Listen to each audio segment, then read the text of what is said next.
So hi friends, today we will discuss about the new topic, or already we discussed the topic in our class.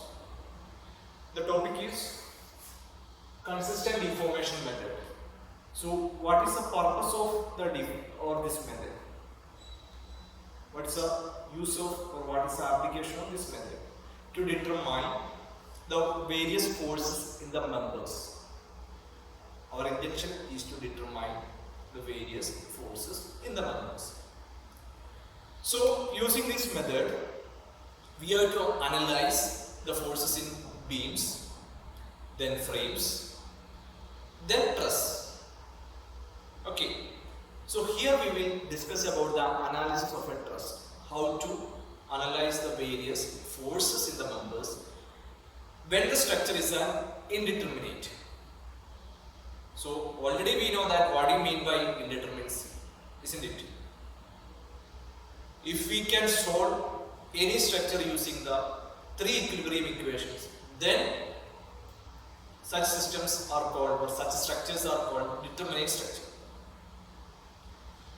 In this case, if the structure is a statically indeterminate, how to solve those structures? That we will analyze here.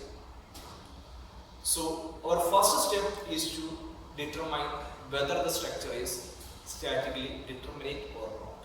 If the structure is statically determinate, we can solve the truss if we take the case of a truss using the method of joint or method of section directly. Otherwise, some steps are there. So here, let us take the example.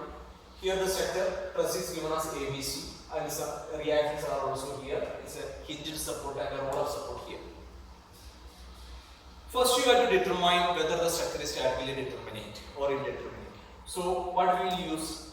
There is an equation called ME or DS equals statically determinate equals R minus 3 plus M minus 2J minus 3. Isn't it? So, when you calculate here, how many reactions are there? 3. Isn't it? Here 2, here also 1, and here only 1. So total 3 reactions, so it will be equal to 0. Then you have to notify how many members are here. So here 1, 2, 3, 4, 5, 6. So total 6. Then how many joints are here? 1, 2, 3, 4. So if you subtract, you will get 1. So there is one statically, or one member is redundant. So our next step is to remove that member and then solve it. So in the second figure, if you go to the second figure, we can notify that here in this case we are going to remove this BC part. So after removing with this load W, you have to analyze the value of P forces. You have to calculate the different forces over the here. Here also supports are also here. Okay. Then after that you have to apply the 1 kilonewton force over where the member or where the redundant forces are considered. So here you are going to apply the 1 kilonewton force. And you have to remove that W kilonewton over the body. And you calculate the K forces. Okay. Then coming to the next figure, we have to determine what is the actual pull or happen over the redundant member. So let us assume that value is T, and we will get minus sigma PKL by A and divided by sigma K square L by A. This is the value we get. So finally, what those members, what are those forces over the members? F equals P plus K into T.